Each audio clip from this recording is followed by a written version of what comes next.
Thanks to David Bossy. I think I jumped in a little early there. Both of you will return to the couch tomorrow. We will. Marie and Tommy. Tommy, your first time on the couch. Everything, you having a little fun here, or you like it? I'm having a great time. Normally, I'm the one that is outnumbered.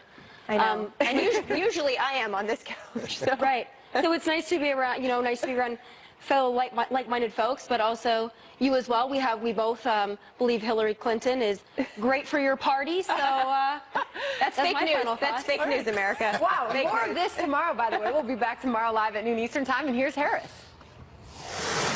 Fox News alert, the president's tough talk on any sit-down with North Korea's dictator. Let's go outnumbered overtime. I'm Harris Faulkner.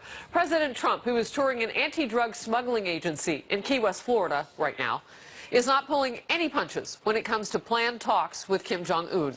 The commander-in-chief said yesterday he's willing to talk. He's also willing to walk if he sees no progress. I hope to have a very successful meeting.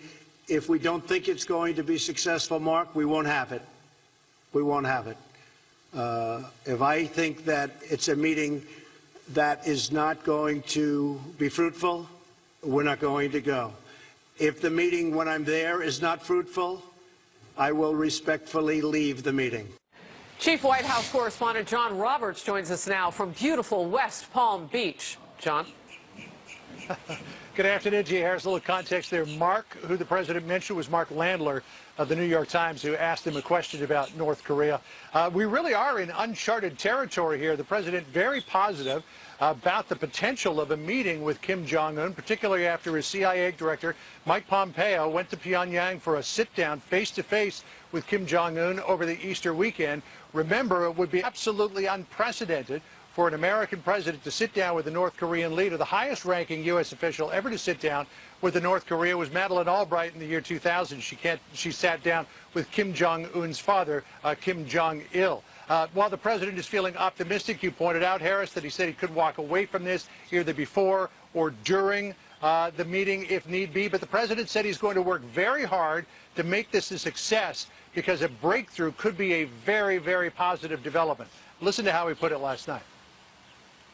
Hopefully that meeting will be a great success, and we're looking forward to it. It would be a tremendous thing for North Korea and a tremendous thing for the world. We hope to see the day when the whole Korean peninsula can live together in safety, prosperity, and peace. This is the destiny of the Korean people, who deserve and have gone through so much over the years. Denuclearization obviously is the big issue here in talks with North Korea, but another big issue for the United States is the fate of 3 Americans who remain detained in North Korea. We know the story of Otto Warmbier, and the president reiterated that yesterday, who was in prison for such a long time by North Korea and came back critically ill and died soon after he returned to the United States. The CIA director, Mike Pompeo, did raise this issue of these 3 American detainees when he sat down with Kim back over the Easter weekend, and the president talked about it last night at his press conference with Shinzo Abe. Listen here. The fact is that they do have 3 prisoners. We have been talking about them. We're negotiating now. We are doing our very best. We are likewise fighting very diligently to get the 3 American citizens back. I think there's a good chance of doing it. We're having very good dialogue. And to make a loose comparison to Palm Beach real estate, it's all about location, location, location. When it comes to this meeting, the president alluded the other day to the idea that they got it narrowed down to 5 sites. I'm told 5, maybe a little bit more than that. Some of the sites, Harris, that they're considering Singapore because it's in the neighborhood of North Korea, and they don't know how far Kim Jong-un really wants to travel. They're also talking about maybe Geneva, Switzerland. Reagan and Gorbachev met there. They're also talking about Sweden. And then lower down the list, I'm told, but still a possibility, might be Vietnam. Vietnam had fairly good relations with North Korea, though recently they've been a little bit more rocky. So I'm told Vietnam, not particularly likely. But again, the big issue here when it comes to the meeting is how far is Kim willing to travel? And then also, how far does the president want to travel? Because if he flies almost all the way to go see Kim, that's a big PR victory for the North Koreans. Well, Harris? you know what's really interesting, though, because the president did say if it doesn't work out and he has to walk away, he'll just go do what he has to do. So I would imagine they would come up with some backup plans no matter where they are. I hear your vote for West Palm Beach, though. I caught that. John Roberts, good to see you. I like Key West, too, which is where the president is right now, actually. Also lovely. Thank you. So is a willingness to play hardball with Korea's Kim Jong-un the right approach? Lieutenant Colonel Michael Waltz, author of Warrior Diplomat, A Green Beret's Battles from Washington to Afghanistan, is with us. He's also a Republican candidate for Congress in Florida. Great to see you today. Let's talk about three things, and I want to kind of slow down and make sure we hit them.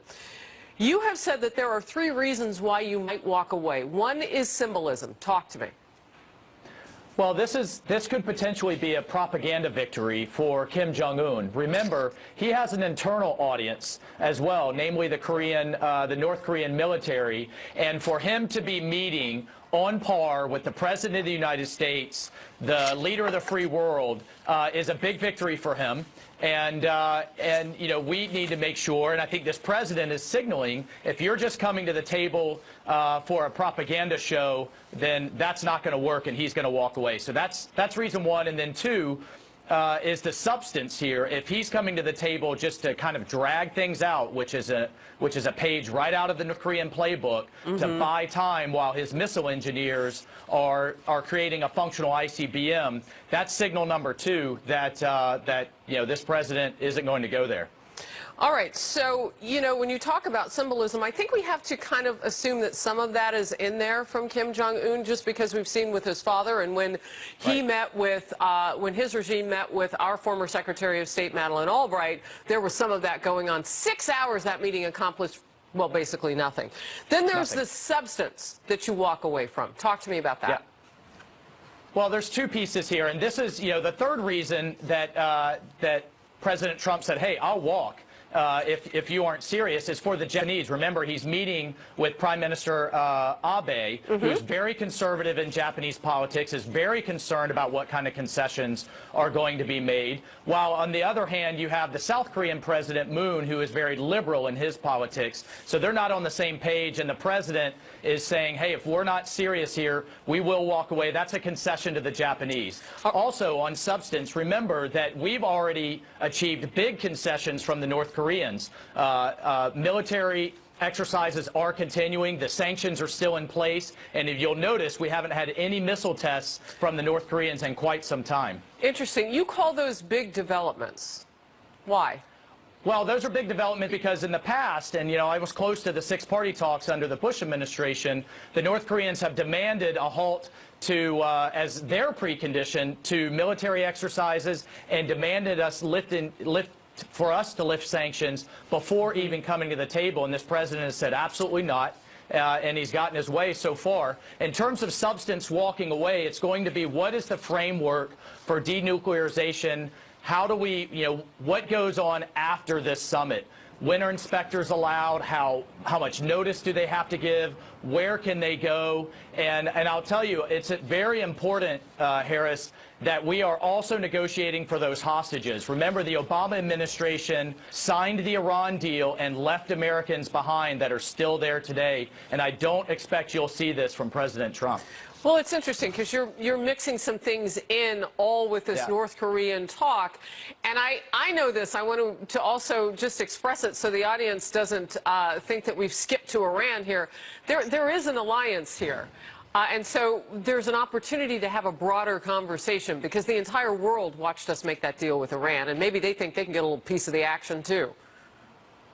Well, that's right. And so, yeah, I didn't mean to get too forward over the ski tips, but it's important that we get our 3 American hostages out as part of this deal with North Korea. And that is something the Obama administration did not do with Iran.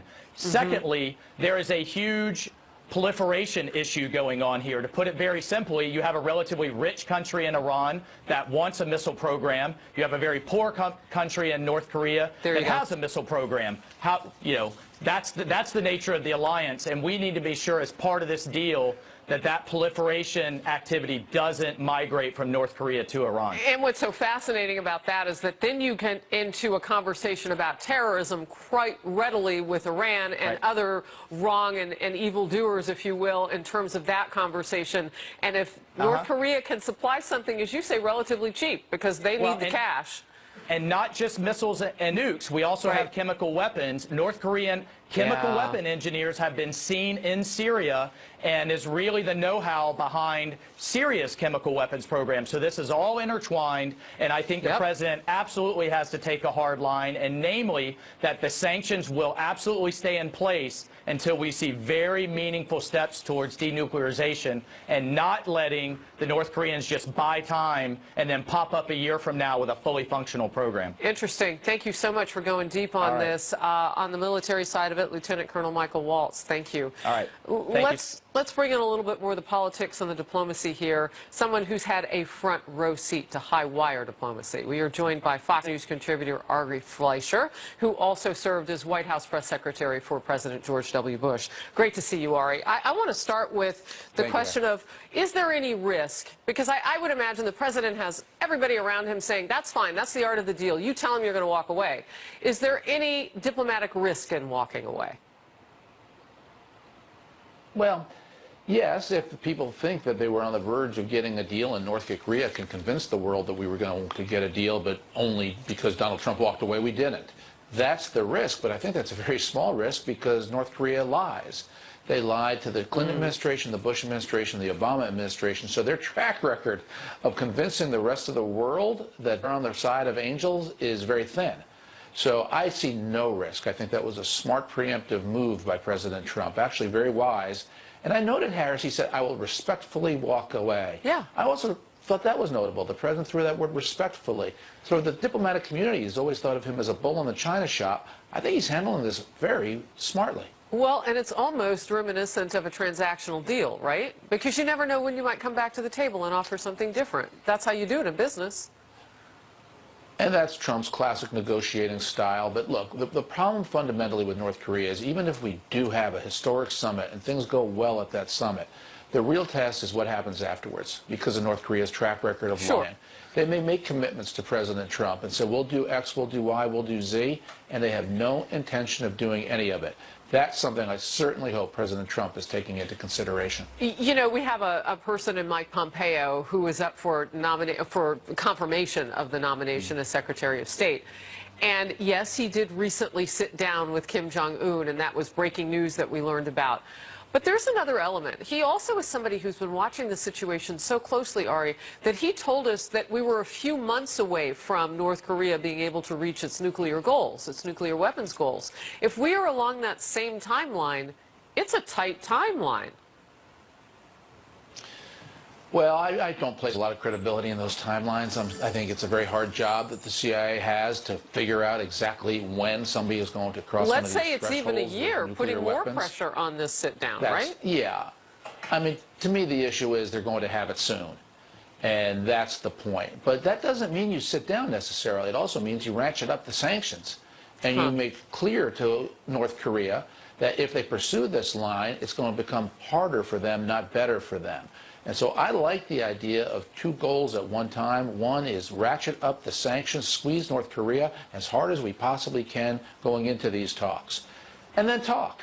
I mean, that's what's remarkable what Donald Trump is doing here. You know, the last time you had two international leaders break through all the clutter, ignore all the staff, and talk was Menachem Begin and Anwar Sadat. Yeah. Now, it's rare.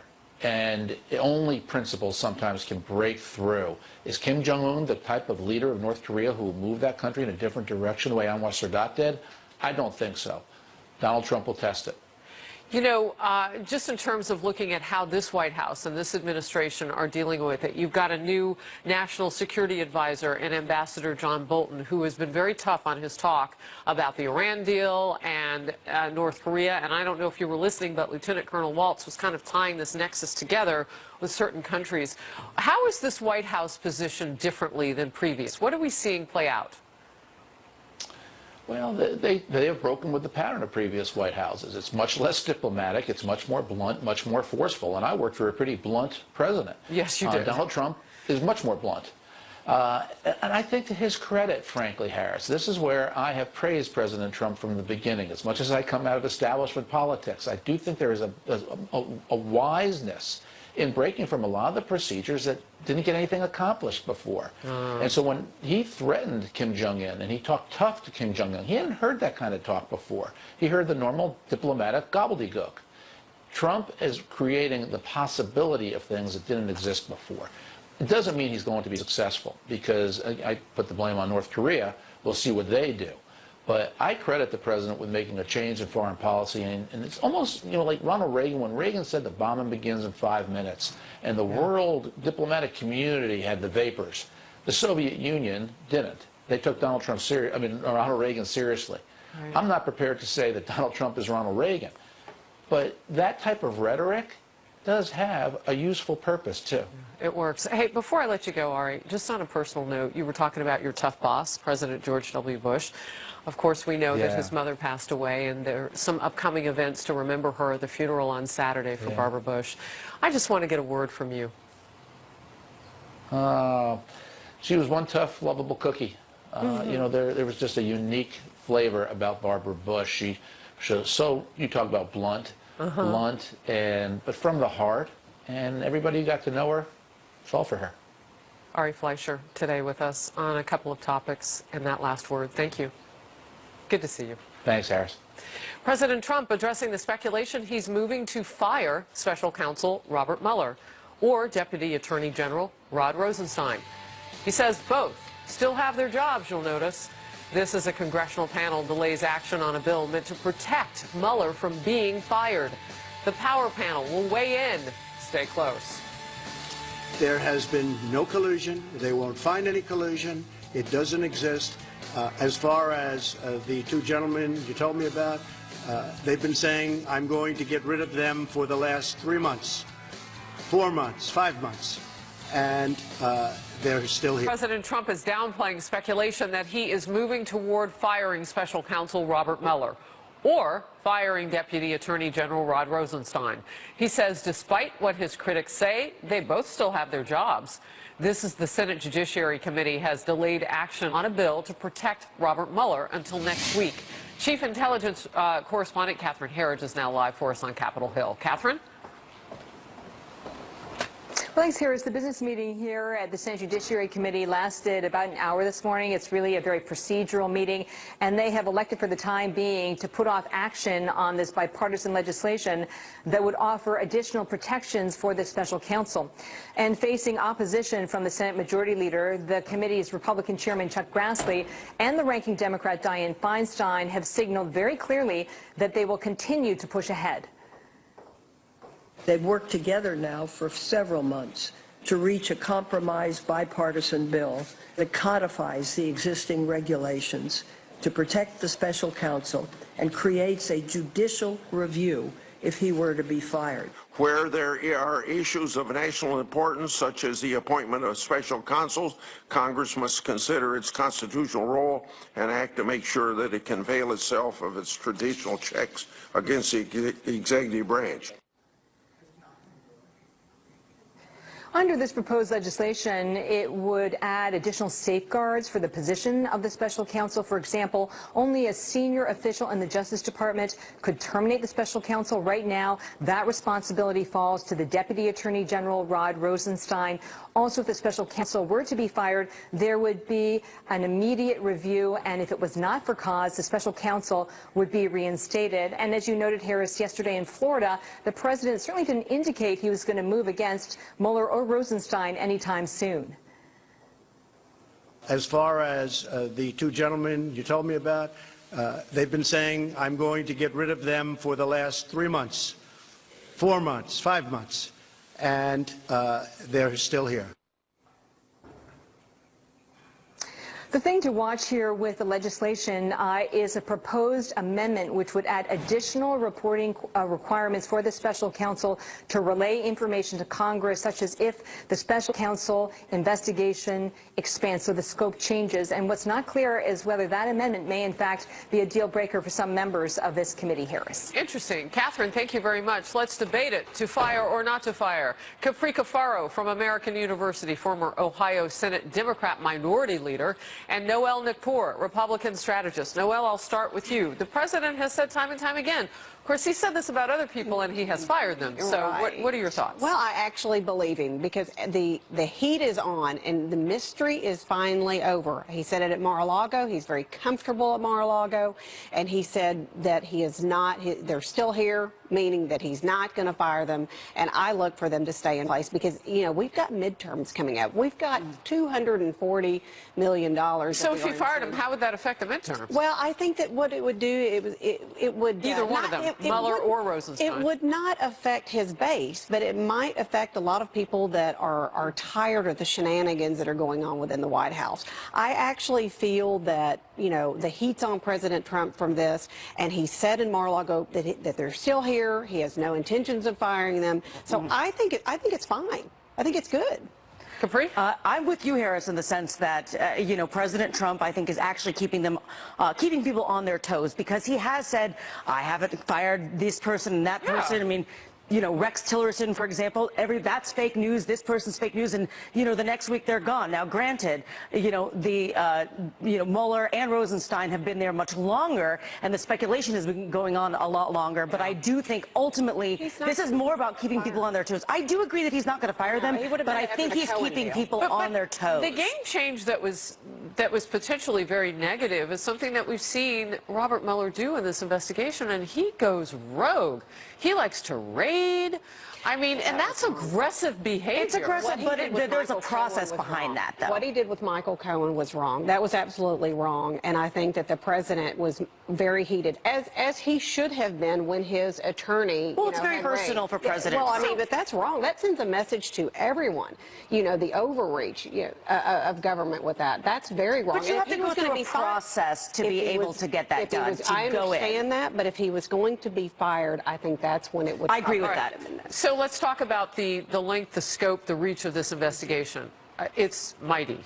Very much so. And we are not anywhere near where we thought we'd be looking at the evidence that Mueller said he was going after. Now, I have to say this again and again. We don't know exactly what he has. Right. However, at this point, we do know some of what he has, and it has nothing to do with potential Russian collusion. No, and I think that is why Trump keeps emphasizing this over and over again. There is no collusion. I know a lot of people are tired of hearing it, but he has to keep reminding it because, I think one of the things that's really sad is this thing needs to put up or shut up. We need to get this finished. I mean, this is just going on and on and on. I think the American people are a little tired of it. What direction? Where is this going? Because like you had just said, to your point, there hasn't been any collusion. This investigation is not going toward so far, right? Yeah. So, and we don't know what he has, but let's get on with this. And we're never going to know what he has because that's part of the process as well. But I do think that the American public is frustrated, and I've said this time and time again. Really, Harris. you think they're concentrating on the Robert Mueller investigation? No, I think they're concentrating on their paychecks. That's right. There's so much in the weeds of it. That's right. And you need a flow chart to figure out what is what in this entire process. They want to know what happens in the end. And I've said this time and time again. We cannot prosecute this process in the court of public opinion. Yes, maybe there does need to be an investigation, but I find it totally doing a disservice to the process with all of this going on in the media, both from, playing sort of gotcha games on Mueller's standpoint and then Twitter coming out of President Trump. It needs the process just needs to happen. Let me ask you this. You talk about the midterm elections. It does take the specter out of the hands of Democrats, though, because if he's not firing and he just lets this investigation kind of go on, people can see for themselves what's happening. So I can understand politically. I see Noel smiling. I can understand politically. Let's talk about, though, just a little deepness, if we can, about Robert Mueller's ties to the FBI and what's happening right now with James Comey, because I don't see the two necessarily as oppositional, because he does have a history there. And now we've been talking a lot about, well, was there bias there? And so I understand the president's sensitivity there. Yeah, and rightfully so. I mean, this is it's a catch-22. This is a very tricky position, and there's so much overlap. There's so many. This is why we're looking at so many, the special committees and investigating. This a lot of investigation. There's a lot going on. Very much so. And I think, the average American, you've got to realize we're all in this. I mean, we study this every day. We're looking at every little, bit that's happening every moment of the day. But look at the average American. I mean, you miss the news one day, you have no idea where the investigation is. People don't know who the players are. Mm-hmm. I just saw there was a Marist poll that just recently came out where actually Robert Mueller's negative numbers have increased because people have started to kind of know who he is. So that's interesting. You have FBI, don't know who he FBI is. Comey on a on an entertainment tour on Colbert. This is bizarre behavior. And sometimes imploding along that tour. Yeah. Yeah, it's just some breaking news about what he included in his book. Oh, I wish I hadn't talked about the president's appearance. Absolutely. Yeah. I'm glad it wasn't a woman, because they'd be pulling that book off the shelves. Great to see you, ladies. Thank you. Absolutely. Early Take talk care. now with the Power Panel. Let's get back to what's making news this hour as well. The chairman of the House Judiciary Committee is preparing to subpoena the Justice Department for James Comey's memos about his interactions with President Trump, what we were just talking about. He says Congress and the American people have a right to see them. Is he right? A member of the House Intel Committee, which has also requested to see those memos, will be with us. House Judiciary Committee Chairman Bob Goodlatte is considering subpoenaing the Justice Department.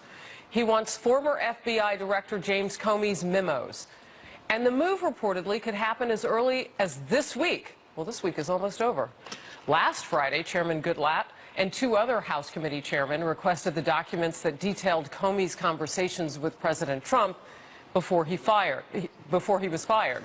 But the top Democrat on the Judiciary Committee, Jerrold Nadler, is writing this: I hope that the public will see this bit of theater for what it is. Joining me now is Republican Congressman Chris Stewart, a member of the House Intelligence Committee, which has also requested the DOJ turn over those memos. Great to see you today. First of all, is this theater? No, it's not theater. This is very, very important. And Harris, if I could elaborate just a moment on that. I was a former Air Force pilot. You see my Air Force wings. As a member of the military, you have enormous power, but with that power comes enormous transparency, or it should. You wouldn't want members of the military doing things in secret. And the same thing is true of Department of Justice and FBI. They have enormous power. They have the ability to look into very private things of American citizens. We want transparency on that. I don't know how anyone can justify this, saying, no, it's okay for them to do these kinds of things and to keep it secret, to not share that with the American people or with Congress. Can we break it down and just make it simple here? So James Comey has some memos. And I'm assuming since he was with the FBI as its director, he would have special clearance to be able to see top secret and classified information. I'm also thinking, Congressman, that he would know what it looks like. Is it still possible that some of this information left his hands in terms of these memos? Because that's what's being talked about. Well, are you asking, are some of these memos classified? And yeah, and wouldn't he have known that? Well, of course he would know that. I mean, we know that some of the memos that he leaked to his friend and intended his friend in New York to leak that to the press, we know that at least one of those memos is classified, maybe more of them, and certainly he knows that. But even if they're classified, that doesn't overcome the objection that we have to them keeping it secret from Congress. I have a clearance to look at anything. I mean, you can't say, no, we won't show it to you, and I represent the American people. So the reason I'm asking about the classification of those memos, there's no way that James Comey then could have maybe made a mistake and included some of this information potentially in this book that's come out. We don't know because we haven't seen all of the information in totality. But if there's even a little bit of classified information, does it concern you at all that he took government property and did something untoward with it? Well, there's no doubt about it. And look, as a former military guy, I can tell you that we don't take government classified memos and take them home with us and then use them as a basis of a book or any other private endeavor such as that. And I can tell you this as well. I had defended Mr. Comey for 5 years. I always said to people, he's one of the good guys. I trust him. But what we've seen of him in the last year has made me completely reappraise that. And he's great at selling his book. He's great at creating a lot of controversy, which brings a lot of attention to him. But I can tell you, Harris, that the testimony he provided before the committee is very different in some circumstances than what he is saying publicly now. And I think that it's appropriate for us to see the memos and to try to reconcile those two things to understand, was he being honest with the committee when he was testifying before us over the last year? Can you give me one example of that? Because this book tour, of course, we're hearing him talk a lot. And then you have the third element of the book. So you have what he said on Congress, the book, and now James Comey, the book tour. Yeah, and I'm going to defer your question just a little bit, but I'll give you another example, and that is he and his deputy director, Mr. McCabe, have both accused each other of being dishonest in regards to the reason for Mr. McCabe being fired. I think that's an example of where there's inconsistent stories or testimonies, and the ones before the committee were different, but and in many ways they're much more important. But it's one example that I can speak about publicly where there are inconsistencies that deserve to be understood. Why do you want to see the memos? Do you think that because we talked about classification now, and so I'm thinking, was there a crime committed, or why do you want to see them? Well, I mean, there's a number of reasons. It would be interesting for us to know into the thinking of Mr. Comey, especially when you put it into light of, he was one of those who signed the FISA document, we know for Carter Page. He was one of those who didn't reveal to the FISA court that this had been paid for by Hillary Clinton and the DNC. He was one of those who went to speak to the president about these allegations and wasn't forthright with him about where the source of these documents. There are many things about that we feel that some of these memos may give us insight into his thinking at the time. You know, Congressman, I'm curious to get your thought on what you think about Democrats now who also are saying things about James Comey and calling him dishonest. Lanny Davis was on my program yesterday. He was counsel for Bill Clinton when he was in the White House. And he said that James Comey lied about a thing or two in that book. I mean, there seems to be some bipartisan agreement on him in particular, and maybe the memos would show something. I don't know. What are your thoughts? I think it certainly is going to show some things in regards to our concerns, no doubt about that. And once again, I defended Mr. Comey for a long time, but I think he has cast a shadow over his own reputation by some of the things he's done and said since he left his position. I mean, look, he appears to be a very, very partisan individual. And you have to ask yourself, wouldn't the director of the FBI be someone who is above politics? Wouldn't we prefer he be someone who doesn't have a dog in this race, whether it's Republicans or Democrats? And yet he's shown himself to be driven by politics and driven by some of this emotion. And again, I think he's going to look back on this in the future and say, I wished I had tempered some of that down, because he's building a reputation as someone who's very partisan and very political. You know, I'm curious, what happens when you take classified information? You know what? We've got the president. Congressman, please stand by for just a moment. President Trump, as we know, is touring an anti-drug trafficking task force in Key West, Florida. Let's watch. Get through. But you have done really an incredible job, and we want to thank you, everybody, Coast Guard, everybody. You've really worked hard. It's a thankless job in many ways, but in other ways it's really something that the people of the United States very much appreciate. Right? Drugs are flowing into our country. We need border protection. We need the wall. We have to have the wall. The Democrats don't want to approve a wall because they think it's good politically, but it's not. You're looking at what's happening in California with sanctuary cities where the people are really going the opposite way. They don't want sanctuary cities, and there's a little bit of a revolution going on in California. So it's people are really appreciating the work that you're doing on stopping drugs from pouring into this country. And we can't emphasize enough, not only drugs. The drugs are a big factor. But you look at human trafficking is worse than it's ever been in the history of this world. And who would think in this modern day age? And they're using very sophisticated equipment, and they use the internet better than practically anybody uses the internet. So it really is a big problem. But I just want to thank everybody. That was an incredible education. And we are behind you all the way. Thank you very much. Thank you. Thank you very much. Thank you very much. Fantastic. Thank you. Thank you, sir. Thank you. Thank you.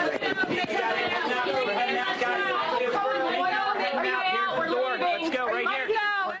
And you have the president there in Key West, and of course the Department of Homeland Security Secretary Nielsen there. He was thanking the Coast Guard, and it was interesting because he brought up more than just the trafficking of drugs that they are dealing with. that are South Command down there, this meeting.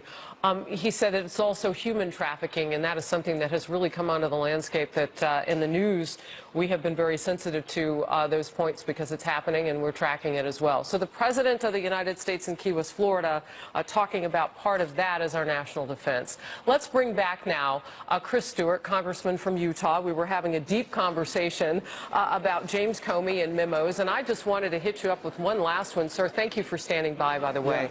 We all move aside when the President comes on board. So there is this idea of someone who leaves his job and potentially takes home on a computer or whatever memos with classified information. He writes a book, he goes on tour, and now you'd like to see some of those things. What is just the raw penalty for walking out with stuff from work? Well, I think there is probably a penalty for that, although my primary interest now is just to force the Department of Justice and the FBI to answer this question. Why do you continue to hide things from us? Why do you make it so painful for us to get some of this information? And Harris, how many times have you and I and others spoken about, it's not just in this instance, on the Intel Committee itself, we have had to threaten or to subpoena again and again and again. And they just can't have the attitude that we won't share this with the American people. That this is stuff that we're going to keep to ourselves. That's an incredibly dangerous precedent. Yeah, it's interesting when you talk about those text messages between the two people who were having an affair at the FBI, and you wanted to see if there was bias inside that agency. It took the Inspector General to find those text messages. Congressman Stewart, thank you. We'll bring you back. Appreciate your time. Thank you, ma'am. Well, the White House and its allies are putting the full court press on vulnerable Democrats to support Mike Pompeo's nomination for Secretary of State. Can they get some on board? Stay close. As President Trump prepares for a possible summit with North Korean dictator Kim Jong-un, Secretary of State nominee Mike Pompeo is trying to win over lawmakers ahead of his confirmation vote. Amid news that Pompeo recently traveled, Easter weekend, to North Korea to lay out the groundwork for the summit between our president and Kim Jong-un. Pompeo met with Democrats on the Hill yesterday and sat down with Republican Senator Rand Paul today. Let's now bring in Republican Senator John Thune of the great state of South Dakota, chairman of the Senate Republican Conference. Great to have you. Let's begin, if we can, with this idea that there might be some who'd press against Mike Pompeo and you will need Democrats. Why? Well, I mean, we think that Rand Paul will be a no on Pompeo, at least coming out of the committee. But so, yes, we would have to have hopefully some Democrats that would vote for him in the end. But you got to remember, Harris, the Secretary of State job, John Kerry got 94 votes in the Senate, and Hillary Clinton got 94 votes in the Senate. Mike Pompeo graduated first in his class at West Point, Harvard Law Review. House of Representatives, member of the Intelligence Committee. This is a highly, highly qualified person. And the Secretary of State's job is critically important to Americans' foreign policy. And so we need to get him approved and as soon as possible. Well, critically important, and look at the time. I mean, this is the person who told us a few months ago how close North Korea potentially might be with its nuclear weapons program. He sat down with Kim Jong-un. I mean, it's not just timing, critical importance, but it's also inconsistent with where Democrats have been before. They supported him as CIA director. They did. I mean, his vote when he was up for CIA was 66 to 32. I think we had, I don't know, 15 or so Democrats who voted for him at that time. Sure. And he is. I mean, he is eminently qualified for the job, and we've got a real sense of urgency, or at least we should have, about this, simply because there's so much going on in the world, not the least of which is North Korea, which he obviously has had this meeting in preparation for the president's visit. So it's really, really important to get this done, and I hope that Democrats will look past their partisan, and political considerations in an election year and think about the good of the country here. Senator Thune, I know it is how it works, and we want everybody's voice at the table, so on and so forth. That's how politics work. But how frustrated are you that you would even need Democrats at this point? Senator Rand Paul, potentially a no. We don't know. He met with Mike Pompeo. Maybe that'll be a game change. But how frustrated that you can't get this done on your own? You're the majority. Right. Yeah, it's complicated, and of course, we have a one-vote majority, and we're missing, of course, Senator McCain here on a daily basis, so we don't have any margin for error. And Senator Paul's views and his past positions on these issues is certainly not in the mainstream of most Republican national security or foreign policy, but so we don't control that. What we do know is that we've got to get somebody installed as Secretary of State, and Mike Pompeo fits perfectly the description of what we need right now. And I'm certainly hopeful, at least, that when it gets to the floor, that either Senator Paul will have a change of heart, or we'll have some Democrats who are willing to look beyond the, again, the partisan atmospherics around here and do the right thing for the country. Before I let you go, how difficult is the process of talking with the Democrats to bring them on board with this? What are the sticking points, just real quickly? Well, I think a lot of it is, some of them perhaps don't. I think mainly more than anything else, is they just want to poke the president in the eye. I mean, it's simple as that. There is no logical, rational explanation for this. Totally, absolutely. There's no question about it. Senator Thune, always great to have you on the program. Thank you very much. As this goes forward, we may check back. Thanks, Harris. Appreciate it. All right, that was good. And we will be right back.